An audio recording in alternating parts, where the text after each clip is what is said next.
again. My friends tell me that you're cheating on me. I don't want to believe it, but I've seen the letters in your bag. They say that you're messing around. My name is Kogberegbe. It's been years now that I'm married to Kogberegbe. Notice you haven't been swayed. My name is Kogberegbe. I represent all married men responsible now. Cause your love is hard to find. Kogberegbe jẹ́ èèyàn tó jẹ́ pé onínú fùfù ni. And at the same time, a lè tún máa balẹ̀ díẹ̀ díẹ̀. Ìrìnbẹ̀rẹ̀gbẹ̀rẹ̀ tó mi ní ikú máa tẹ́ mi lọ́rùn o. Ìrìnbẹ̀rẹ̀gbẹ̀rẹ̀ tó mi ní ikú máa tẹ́ mi lọ́rùn o. Kú èmi olóore ó fi kan gbà kan ni wọ́n ti wà lórí ẹnu ẹ̀. Telling you what's on my mind, you keep on making fun of faces. Don't seem to realize. Bá ti gbé wá sókè, èmi àbá gbé lọ sílẹ̀. Tó bá ti ń gbé lọ sílẹ̀ gba ẹlẹ́mìí náà máa bẹ̀rẹ̀ wéré tèmi. We used to talk about things that hurt us. Now what you talk about? Tí mo fi ń ba lò, apá mi ò ká. Ẹni tí mo nà, tí mo tún làágùn. Èmi ọkàn lára tún ro. He's a caring man, and we understand each other. He's a lovable man. Ìjẹ́ bá kì í ṣe fún ọkọ yín, ẹ lẹ́n látọ̀dọ̀ tèmi kò bẹ̀rẹ̀. Ìgbéyàwó tó perfect, à ń pàṣẹ ara wa ni, and that's what marriage is all about. Ọkọ yìí kọ́kọ́ ló ní ilé o, òun àti ìyàwó ẹ̀ ló ní. Left, right, and center. You won't keep it. Mo ní ní ẹ̀kẹ́ la fẹ́ ṣe sí. Keep watching Mr. and Mrs. Kogberegbe. Ẹ máa wo Mr. and Mrs. Kogberegbe o. Lọ síbí kankan. We love you. Our family is your family. And your family is our family. Àjọ ń learn bó ṣe ń lọ ní. Tá a bá kọ́ lọ́dọ̀ wa la máa sọ fẹ́yìn. Àwa náà máa ń wo nǹkan tẹ́yìn náà máa ń post lórí social media. Àwa náà á fi kọ́ yìí náà. Ilé gbogbo wa ò ní dàrú o. Ẹ pé 50, ẹ 100, kí ni máa tó pé? Ẹ jẹ́ wọn mọ́ o. Ẹ tolerate madam. Táwọn madam náà ṣe kí ni? Ẹ má jà o. Mr. and Mrs. Kogberegbe. We say no to domestic violence. No pointing fingers cause you played yourself. Now, take your time, don't let your time take you. Make your money, don't let your money make you. Bí mo bá jí lówùúrọ̀ kùtùkùtù máa dorí mi mú wa. Mo ṣoríire o. Bí mo bá jí lówùúrọ̀ kùtùkùtù máa yà gbọ́kọ̀ Mr. Kogberegbe. Ní agbára ẹ̀jẹ̀ Jésù, ayérayé Ọlọ́run ìyanu, ọba tó ń jẹ́ èmi ni má ṣe bẹ̀rù, arúgbó ọjọ́ àdàgbà má tẹ̀padàgbà má pàrọ̀ yìí, gbìngbìn ní kí awúwo má ṣe é gbé, ọba tí ò ṣe fọwọ́rọ́, ọba tí ò ṣe ti sẹ́yìn. Mo fẹ́ wá rán ẹ létí àdéhùn ẹ̀mí àti ẹni láti bí oṣù mélòó kan mo ti ń bẹ ìwọ Ọlọ́run, àwọn náà mo tún padà wá síwájú ẹ pé ṣé gbogbo ẹ̀mí àgbèrè nínú ayé ọkọ mi, gbogbo ẹ̀mí ìṣekúṣe, ẹ̀mí àgbèrè tó jẹ́ kó má róbìnrin báyìí ṣoṣoṣoṣoṣo báyìí lójú ẹ̀ máa máa rí, Olúwa bá mi parẹ́, Olúwa bá mi parun, Olúwa bá mi parẹ́ ní orúkọ Jésù. Ayérayé Ọlọ́run ìyanu, oníkàkàn oníwà ṣe, oníkàbèrè oníwà dáhùn. Olúwa mi ò gbẹ́jọ́ mi kankan wá síwájú ẹ̀ bí kò ṣe torí ọkọ mi láńre, gbogbo ẹ̀mí àgbèrè, ẹ̀mí ìṣekúṣe, ẹ̀mí ọtí mímu, obìnrin pupa ni o, dúdú ni o, kúkúrú ni o, gúngùn ni. Olúwa ibo lè tiẹ̀ wá, ó yá dìde kó wá gba ògo, ó yá dìde nínú ayé ọkọ mi, ó yá dìde kó wá gba ògo, ó yá bá mi kó sí nínú. Ní orúkọ Jésù, àrígbèsè mò ń kàn ní ó yá máa ṣe fún mi, gbogbo ẹ̀mí ìṣekúṣe, ẹ̀mí gbogbo obìnrin kóbìnrin tó bá ti ń fojú rí báyìí ṣe ni kó máa pòṣe báyìí, kó máa mọ wọn lójú báyìí, kó máa lọ báyìí, kó máa ti ẹ̀rí tí wọ́n rò, wọ́n bá wọ̀ wọ́kú wọ̀, wọ́n bá ṣẹ̀ṣẹ̀ orúkọ Jésù Olúwa. In Jesus' name we pray. Amen. Ẹ ń jáde àbí? Jésù Kristi Olúwa wa, àmín àmín àmín lórúkọ Jésù. Hallelujah hallelujah hallelujah. Olúwa ó ṣé torí pé o ti gbọ́, Olúwa ó ṣé torí pé o ti gbà. Jésù ó ṣeun. Ẹ káàárọ̀ ní mo pẹ́ sí jì. Mo ti lọ sí ṣọ́ọ̀bù. Bí mo bá ti lò àmín báwọn ẹ̀rín spider wọlé ó dàbọ̀ oúnjẹ yín wà ń sàlẹ̀ o. ẹ ṣe o ọlọ́run tí ó ráyè àtọ̀ọ̀dá tó ráyè káàkiri ọlọ́run àwọn agbáradùá ọlọ́run tó bízì ìṣẹ̀lẹ̀ ọlọ́run ò tiẹ̀ rí tiẹ̀ rẹ̀ ó bàbá gọ̀ọ̀dù mi wà lórí bẹ́ẹ̀dì ń gbé kọ́ mi láàárọ̀ yìí ó àwa máa gbàdúrà tó ní mímì àgbàdúrà tó bá ti yá máa gbà lọ́hùn. àdúrà gidi good prayer point ni obìnrin yẹn ń gbà so àmọ̀ràn tí màá tún gbà kókó kọ̀ǹtínú gan kó túbọ̀ máa gbà á sí dáadáa. ní olólùfẹ́ mi ìyàwó mi o I love you torí tọrùn mi ò fi ṣeré ó ní mi ṣìkẹ́ ọkọ ó ń bọ̀wọ̀ fọ́kọ pé others dey gossip their husband ó ní dey protect her own for a healthy marriage àwọn méjèèjì must pọ́n wọ́n wọ́n gbọ̀ takes two to tango jèrè respect her you go rí palọ́ o ìgbéyàwó mi kò yéye jọ when you jọ wọ́n ti grow sẹ́ni tó mú wọn látọ̀run ọ̀lẹ́ from the tó fèrè jọ ìgbéyàwó tó kù yéye jọ when you jọ wọ́n ti grow sẹ́ni tó mú wọn látọ̀run ọ̀lẹ́ from the tó fèrè jọ. Alágbára lọ́lọ́run wa alágbára lọ́lọ́run wa alágbára lọ́lọ́run wa ọlọ́run ayérayé alágbára lọ́lọ́run wa alágbára lọ́lọ́run wa alágbára lọ́lọ́run wa ọlọ́run ayérayé ọlọ́run ìyá kábíyèsí ọba tí ó sùn tí ó kì í jí ìwọ ni mo ń pè ní gbogbo ìgbà mo dúpẹ́ oore tó ti ṣe mo dúpẹ́ ilé tó ń ṣe lọ́wọ́lọ́wọ́ mo dúpẹ́ ilé tó ṣe fẹ́ dáwọ́lé Olúwa wá gba ògo nínú ilé mi ayérayé ọlọ́run ìyanu wá dáwọ́lé nínú ìgbéyàwó mi ẹ̀mí mímọ́ o wá dáwọ́lé nínú ìgbéyàwó mi mo fẹ́ kó wọnú ilé yìí kó wá jọba mo fẹ́ kó wọnú ilé yìí kó wá gba ògo ṣe bẹ́ẹ̀ yìí lọ bá àwọn ọba ẹ̀yin alágbára àwọn alágbára ọlọ́run tí kò ṣe ohun ti ọba tí kò ṣe ohun ti kábíyèsí ẹ̀yin ni mo ń pè ní gbogbo ìgbà ẹ má má dojú àdúrà tì mí ojú ó gbọ́dọ̀ tì mí ó bàbá kábíyèsí ojú ó gbọ́dọ̀ tì mí ó rántí májẹ̀mú tó bá mi dá ojú ó gbọ́dọ̀ tì kábíyèsí olódùmarè ẹ ti ní kí n bá ti ń kọ́ ẹni màmá ṣe rẹ̀ ẹni tí bá ti ń pè yín màmá dá mi lóhùn a ní mo fẹ́ kẹ́ wá jọba nínú ilé mi gbogbo ogun àgbèrè gbogbo ogun ìranù nínú ìgbéyàwó mi Olúwa bá mi fòpin sí Olúwa bá mi parẹ́ Olúwa bá mi parẹ́ ẹni máa ṣẹ́ ogun ẹni ogun tó ń fò lọ́sàn tó ń fò lóru ogun tá a fojú rí ẹni ìta fojú rí ẹni máa ṣẹ́ láṣẹ wọlé bàbá mo fẹ́ kẹ́ wá gba ògo nínú ìgbéyàwó tèmi ọládùn níṣẹ́ àní gbogbo ogun àgbèrè nínú ayé ọkọ mi gbogbo ogun ojú kòríkò lọ nínú ayé ọkọ mi Olúwa àní kùtùkùtù fẹ́ bẹ̀rẹ̀ ni pé àní obìnrin kankan gbọ́dọ̀ wọn ọkọ mi mọ́ ọláríwájú yẹn obìnrin kankan ò tiẹ̀ gbọ́dọ̀ ọ̀hún tó bá ti ń wò báyìí kó má rí nǹkan tó hùn lára obìnrin kankan mọ́ àfi tèmi ọlọ́dún ní nìkan ni kó máa rí àkábíyèsí ó fẹ́ kẹ́ wá tẹ́wọ́ kẹ́ wá gbàdúrà mi obìnrin tó bá bọ́ síta báyìí tó bá náà fẹ́ lọ ṣàgbèrè kíkiní ẹ̀ má dìde kó tiẹ̀ má takúrú kó tiẹ̀ gbọ́dọ̀ dìde òun nìyẹn sìn àmọ́ṣẹ́ tí ń mọṣẹ́ tó ń ṣe o ó lọ tí ń bá mi dáwọ́ iléeṣẹ́ wọ́n ti ń gbé laptop kiri inú ilé àmọ́ nǹkan tó ń tẹ̀lé orí laptop gbogbo báyìí laptop má fi ẹ̀mí yahoo sọ́kọ̀ ọkọ mi ayérayé ọlọ́run yanu má fi ẹ̀mí yahoo má fi sínú ọkọ mi mo fẹ́ kó wá gba ògo alágbára nìyẹn oníwàá ṣe oní tó bá dé oní gbogbo òlù àmì títì oní ẹ̀yàn gan á mọ̀ gbogbo ọlọ́run bá dé mo fẹ́ kó wá sọ̀kalẹ̀ sínú ilé mo fẹ́ kó wá gba ògo alágbára lórí alágbára ó yá dìde kó wá dáwọ́ kó wá jẹ́wọ́ títóbi ẹ̀ nínú ayé ọkọ mi kó máa bọ́ sí kó wá bá mi tọ́ chaatì tó bá ti jáde báyìí pé kó ń ṣàgbèrè báyìí obìnrin kọ́kọ́ báyìí kò gbọ́dọ̀ hún tó bá ti wà fẹ́ gbìyànjú àti ṣe kí ní ẹ̀ gbọ́dọ̀ dìde ọ̀dọ̀ tèmi ọ̀làdùn ní nìkan ni kò ti máa dìde tó bá ti ń pọnlẹ̀kùn láti tó ti ń ṣílẹ̀kùn wọnú lé mi báyìí kí ní ẹ̀ kó ti máa ṣe fúkú kiri bó tó bá wà síta báyìí ṣe ni kó dorí kodò bí ẹ̀rọ omi kó tiẹ̀ máa dùn. dùn ní kí ló dé mo ń gbàdúrà ni. lọ gbà lókè àbẹ̀wò ni wèrè gan èwo ni àdúrà tó gbà gan.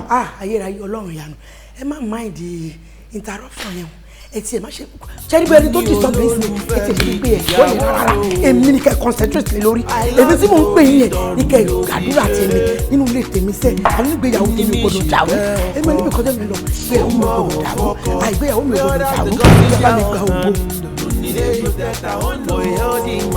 àwọn méjèèjì mọ̀ pọ̀ wọ́n wọ́n pọ̀ takes two to tango jèrè respect you go rí balọ̀bọ̀ ìgbéyàwó dùn èmi pínkì pọ́ǹgì yẹn tàti látàárọ̀ ó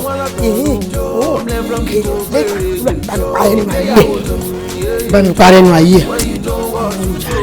ó sáré bá ti dùn àbàdàn ṣètò ìṣe.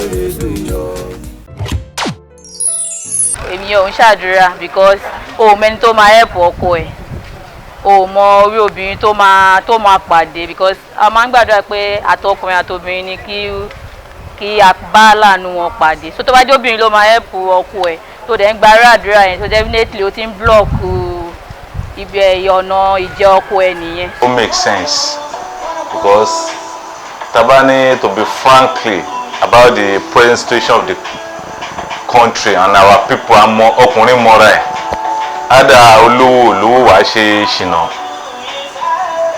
ada dúdú ní pupa ni ẹni tí ṣìnà bá ti wà lójú ẹ̀ bó jáàrọ̀ ní àbá ṣe ṣìnà so it's a valid prayer. I love you to keep marriage o.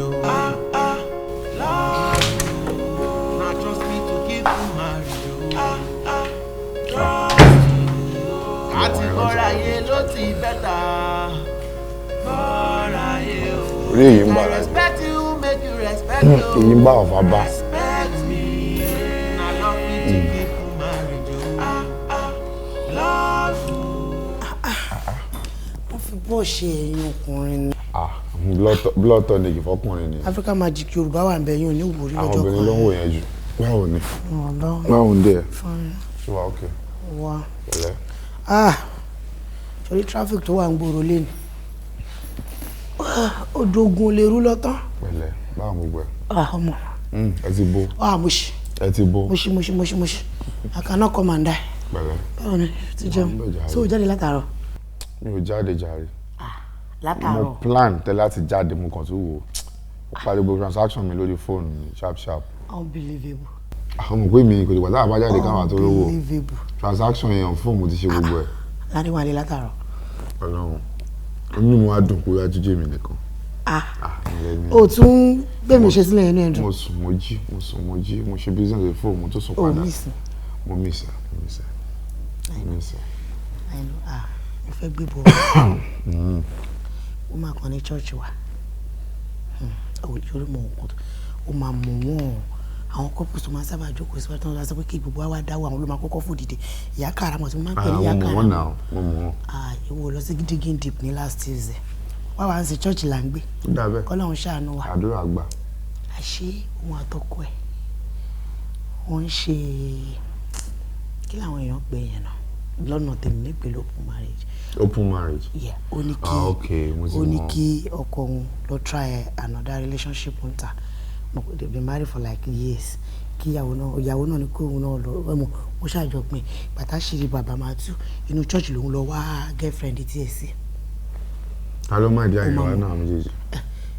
mutual kínní ni. mutual ayé ń ṣàwọn méjèèjì. wọ́n jọ agree ni pé we been married for years now let's go just try something separate. wọ́n wà bored wọ́n kàn fẹ́ spice ẹ̀ up pé ìwọ lọ na wọ́n ta kébì náà lọ gba kódó ń ta. ẹni tí bàbá wa lọ hàn ó mèrè bí ẹni tó mèrè ṣe dáadáa rẹ̀. ìwájú ìyá adé takú. ó dáa jù. oh my dear. àbíkáwá náà ṣe bẹ́ẹ̀ wá báyìí lọ wọn kò ní fẹ́ gbọ́ yẹn sétí lẹ́ẹ̀kan mo mention pé church lẹ́ ń gbé ń sìn. àdúrà ni Ọlọ́run bá ń kọ́ àdúrà wa máa gbà. kò tẹ̀ sí mo ṣe ń pè lẹ́jọ́ mẹ́ta yìí àwọn dá mi mo rí yàtọ̀ nínú ṣọ́ọ̀bù. mo rí yàtọ̀ nínú ilé mi. Bíbélì sọ wípé àwọn èèyàn mi ṣègbé torí wọn ò ní ìmọ̀. Bíbélì sọ. o ò ní ṣègbé o àmín èmi náà ò ní ṣègbé o so o nílò ìmọ̀. ṣórí àwọn prayer point ẹ tó máa ń pray it is too directional to me. wọ́n máa ń pè fún wa ní church ni tó máa ti pè fún wa máa kọ sílẹ̀ tí bá wá délé máa ṣe wà máa gbà tèmi. so the mistake tó máa ń ṣe lẹ́yìn pé ní church bàbá máa ń sọ wípé ẹnìkan wà níbí. He's not literally saying he's talking to you.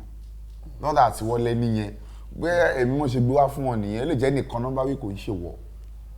Àwọn prayer point yẹn ojú ọkọ mi kó má rí dúdú, ojú ọkọ mi o kó má rí pupa o, kọ́kọ́ ẹ máa gbọ́ràn sí ẹ lẹ́nu o, kọ́kọ́ ẹ máa ṣe kinní kan o, gbogbo tó bá béèrè lọ́wọ́ ọkọ ẹni kó máa ṣe o ní ìdí gbogbo yẹn kúkú lọ gbólúgbòhùn.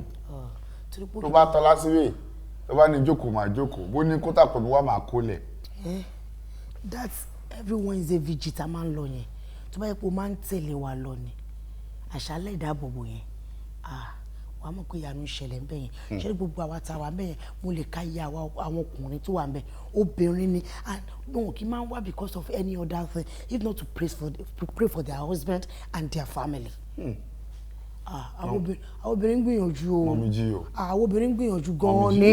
mi ì lè gbìyànjú mo rọ́wọ́ àdúrà ẹ̀ tó bá gbà dáadáa àwọn àdúrà tó ń gbà ní ọjọ́ mẹ́ta yìí òkò ń da ọmọ kéèyàn máa pọnmi sínú àpẹẹrẹ ojú tèmi bó ṣe ń rí nìyẹn. Kójú ọkọ mi má lè pupa kójú ọkọ mi má ṣe ṣìnà ta ló sọ fún ẹ kí mò ń ṣe ṣìnà. o ṣe. so kí wàá ní prayer point yẹn bá dé o ti waste ẹ bẹ́yẹn. ṣé o ṣe ṣìnà ní láàrin. mi ò ṣe náà ló ṣe ń yà mí lẹ́nu ọkọ mi o má jẹ́ kó wo pupa o má jẹ́ kó wo dúdú o ọkọ mi o kó máa gbélé o èní yìí sì deliberately mo dìídì jẹ́ káàdúrà ẹ kó waste gbèrèdí ká ní pé o lọ ṣiṣẹ́ lè ní o lọ bìkan lè ní sìn wọ́n ti ṣe láti dúró sílé inú àdúrà mi ló ń gbà bó ìjọ tó ò sílé gangan ni mo decide láti dúró sílé kó lè mọ̀ pàdúrà ẹ̀ òwúlò káládúrà ẹ̀ ń gbà ní ìjọ tó máa wà nílùú ẹ̀ kí wà nílé. So my point is this Duni àwọn àdúrà tó yẹ kẹ́ ẹ gbà ká fi ṣoríire àwọn iṣan tó yẹ kẹ́ ẹ lè mú àdúrà káyé wa lọ síwájú ká ṣoríire kọ́dọ̀ wa là kórí àwọn ọmọ wa má dàrú kórí àwọn ọmọ wa má yí kọ́nà wọn là káwọn náà kọ́ jiyàn láyé ò gbá èmi ló jókòó tì ló ránṣọ wọn. Láàrin mo kúkú ń gbà ṣé gbogbo eléyìí tó dárúkọ yẹn náà mò ń gbà ó dẹ̀ máa ọwọ́ ìyanu yẹn òun rí already nínú business ẹ̀ ṣé o rí àwọn àdúrà tí mò ń gbà yìí they are very very important because ìwọ sọ pé wò ó ṣe ṣìnà bá tó ò ṣe ṣìnà tí ò bá ẹ wí kí ló kára wa ń ta ẹ. kí ló dé tí wọ́n ṣe ń gbà. ara ń ta ẹ láàrin. ara ò ta mí ara ò lè tẹ̀lé. gbogbo àwọn late night calls gbogbo àwọn wàkàwàkà about yẹn klọ́ọ̀bù tẹ́ ẹ̀ ń lọ gbogbo àwọn ọmọ tẹ́ ẹ̀ ń gbé káàkiri rò pé mi ò kí ń mọ̀ ni ọjọ́ wo ni mo fẹ́ mú kan nínú mọ́tò ẹ̀ bẹ́ẹ̀ ọ̀tọ̀ ni àwọn nǹkan obìnrin ni mò ń rí kí ló dé tábà rí pẹ́ǹsù lẹ́ni àárí lipstick lọ́la ṣé báàgì tí wọ́n ń jò ní ẹ sọ wọn kọ́ máa pààkì ẹrù wọn dáadáa I don't want to see. ìwọ náà ti ń bá mi sọ. I don't want to see. pé kí n máa bọ̀ fún mi Ìbàdàn sí Lagos kẹ́ni kan náà fún mi kí n rí pé wọ́n tó mẹ́rin mi nígbẹ́yìí kan àwọn mẹ́rin ni máa gbé ṣé kí n máa sọ wọn pé ẹ má yẹ kí pẹ́ǹsù yín jábọ̀ ẹjọ́ yàrá mi máa wo ẹ má yẹ ká láṣẹ sí yín yọ ẹ̀wọ́ ń tèmi kí èmi gbé wọn kí n dé bágà fi dá wọn lẹ̀ kí n máa bá tèmi lọ ni. àwọn ọmọ tó ń gbé yẹn náà ṣó máa gbé wọn lásán ni ṣé kí exchange numbers. kí ló máa ń fi mí pè gan-an. dúró náà mo mọ nǹkan tí mò ń fi ẹ pé mo dẹ̀ mọ nǹkan tí mo fẹ́. wọ́n ní èèyàn kì í mọ ara alẹ́ èèyàn tì láàrin mo mọ̀ ẹ́ dáadáa. lémi tí mi ò láìkí mo mọ orú àwọn nǹkan tó máa ń jẹ mo mọ orú ọmọ tó jẹ́ pé ó lè kọjá lẹ́gbẹ̀ẹ́ kò ṣe bí pòórì mo dẹ̀ mọ ọmọ tó máa kọjá lẹ́gbẹ̀ẹ́ tí wọ́n á rí pé bó tiẹ̀ fi gbogbo ara sọ èmi tó gbé sẹ́gbẹ̀ẹ́ yìí. owó mi.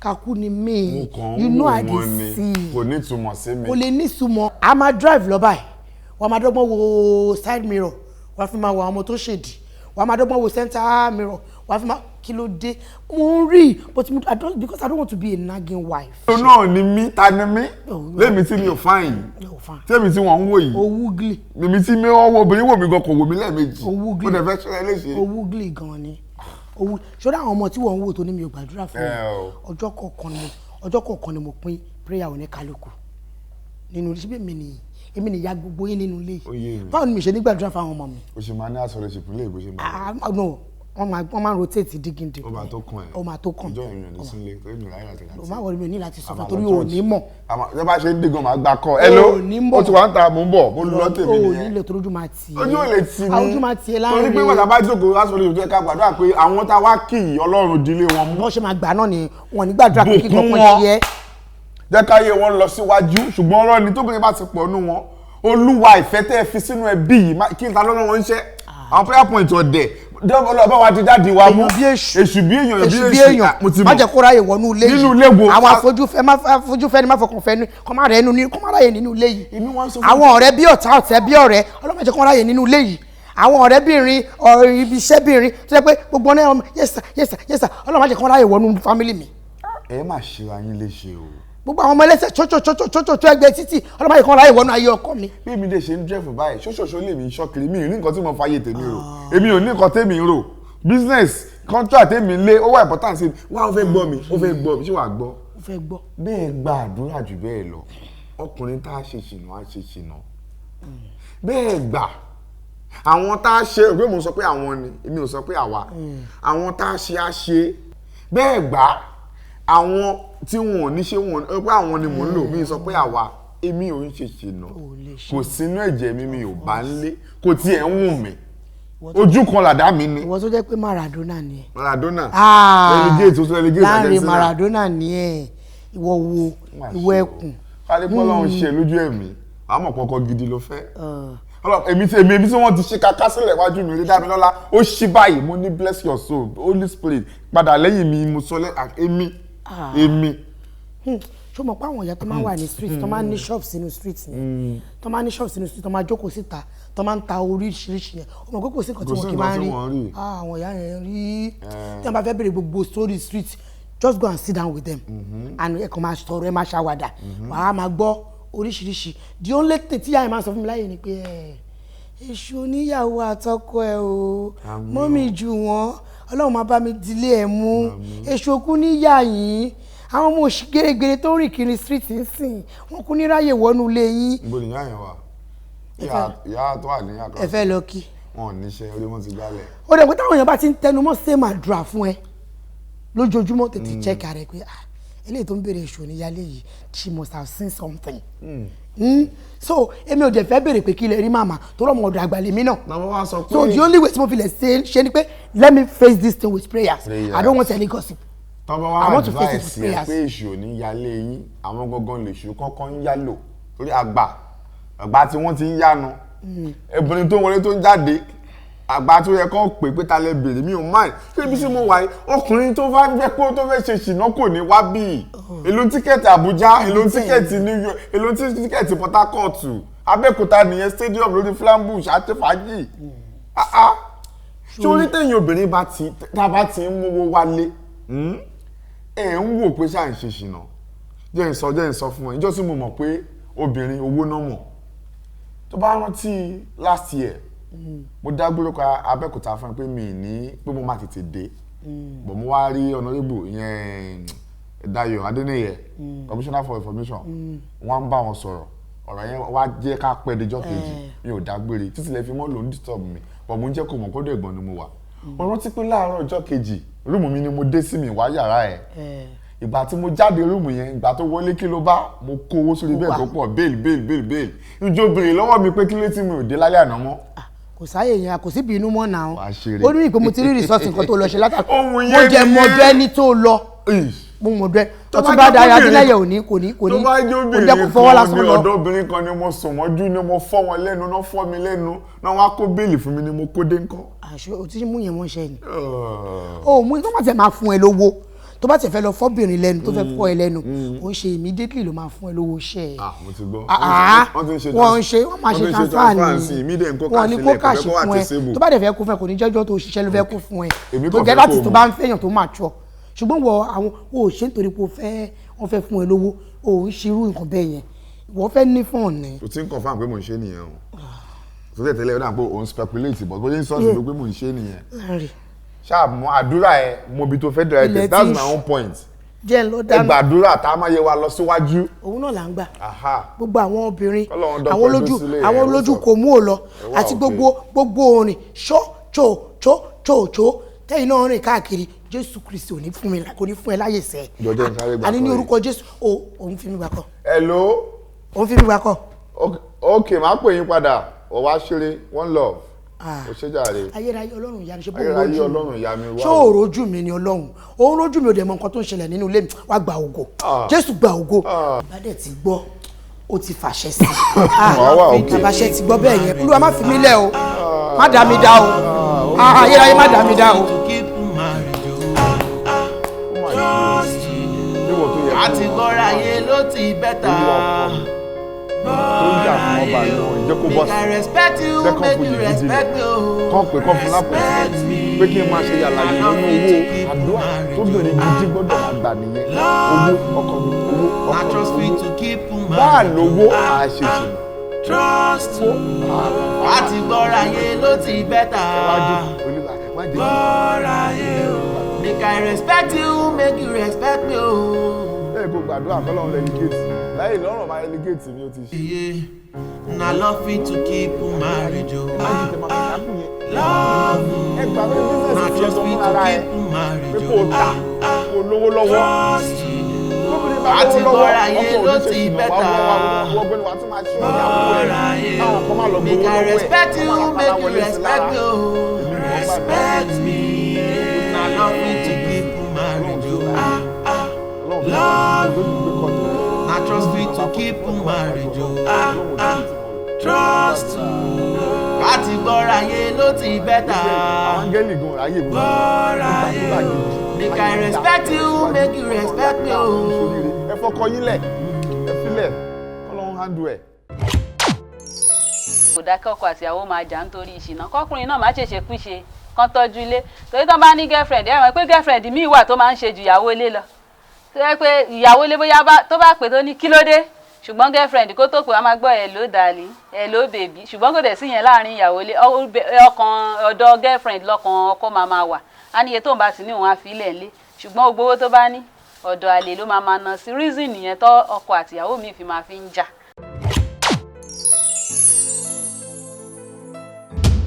Why wasting your energy on ọkọ mi gbọ́dọ̀ fẹ́yàwó méjì?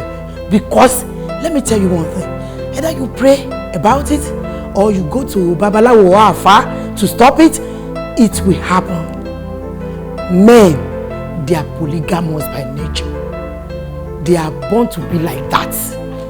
Wọ́n máa ní ṣáà ni, wọ́n ò fẹ́yàwó kejì o, wọ́n gbé wá kámọ́, wọ́n máa ní girlfriend, wọ́n máa ṣe é.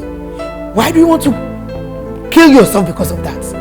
Because tó bá torí ọkùnrin kan kú ẹgbẹgbẹ̀rún àlè kó tó jáde àwọn ọkọ ti dúró lẹ́nu ọ̀nà wọ́n fẹ́ wọlé. So why don't you focus your energy on your children? Gbogbo prayer point orí òkè kọ́kọ́ mi má fẹ́ yàwó kọ́kọ́ mi má yànlè níbo bí tó ti ń pray ẹ̀gàn tó wò ti lọ sí virgin yẹn ó wà lọ́dọ̀ girlfriend títí ẹ̀ bí ó dẹ̀ sí lọ́dọ̀ girlfriend ó ń chat pẹ̀lú èèyàn kan lọ́wọ́ so ṣá need gbogbo ẹ̀ ni èmi kò fẹ́ wò pé àwọn ọmọ wa wọ́n are very very important tá bá ti marry àti mọ̀pá ti marry àwọn ọkọ wa náà mọ́ wa ní wọn o but ẹ jẹ́ ká focus lórí àwọn ọmọ kọjọ́ lọ àwọn ọmọ lè jà. tọ́lọ́run bá bùkún yín fúnra yín tẹ́ gbàdúrà yín fúnra yín tẹ́ ní owó burúkú lọ́wọ́ ọkọ yóò ní máa jáde tó bá lọ bí iṣẹ́ 5 for 5 á ti dé because ẹ ní lára yín gan busy kò sáyè ẹjọ́ ẹ love ra yín múdìmúdì ẹ ní fun ẹ̀yin méjì jọ lówó lọ́wọ́ bẹ́ẹ̀ ṣe lọ France lè máa lọ Dubai lè máa ṣe fàájì ṣùgbọ́n tẹ́ pé gbogbo àdúrà tiẹ̀ ọkọ mi o adàbọ̀ pé tó bá ti lọ bí iṣẹ́ o láyè gan kò sí nǹkan tó ń fà yí ẹ ṣe ọkọ ẹ tó bá ti close in 5 á ní wò ó láyè wàhálà owó máa ń jáde á kàn gbà sí báàní á ṣe gòkè ní gòkè já tó wá go 9 ẹ ṣe gò kan sí kó délé kó wẹ̀ kó jẹun kó sùn kò anticipate pé òun fẹ́ bá yín ṣeré wọ́n bá bá yín ṣeré ìṣẹ́jú kan bẹ́ẹ̀ wo phone number ẹ̀ béèrè pé ta ló kí lé ní ẹ̀ wò pé ta ló ń pè yẹn ń ta ṣe ń pẹ́ńtà nìyẹn o ẹ gbàdúrà kọ́lọ́run bùkún yín gẹ́gẹ́ bí ìyàwó káwọn ọkọ gan ká máa wò pé àwọn ọjọ́ ìlọkọ ọmọ yẹn mọ́lé o tí àwọn èèyàn bá lówó lọ́wọ́ àwọn ọkùnrin máa ń jowú tẹ́nibọ̀dì gan bá rẹ́rìn òṣì sí a máa ranjú mẹ́rin yẹn padà bọ̀ tó lówó lọ́wọ́ wèrè o níṣẹ́ àdúrà ló ń gbà ń pẹ́ aago 12 mi tí ì dé. For inside marriage, oh, love and honor your better half. Respect and trust each other. No let nobody distract you. For inside marriage, oh, love and honor your better half. Respect and trust each other. No let nobody distract you. For inside marriage, oh, love and honor your better half. Respect and trust each other. No let nobody distract you. For inside marriage, oh, love and honor your better half. Respect and trust each other. No let nobody distract you. For inside marriage, oh, love and honor your better half. Respect and trust each other. No let nobody distract you. For inside marriage, oh, love and honor your better half. Respect and trust each other. No let nobody distract you. For inside marriage, love and honor your better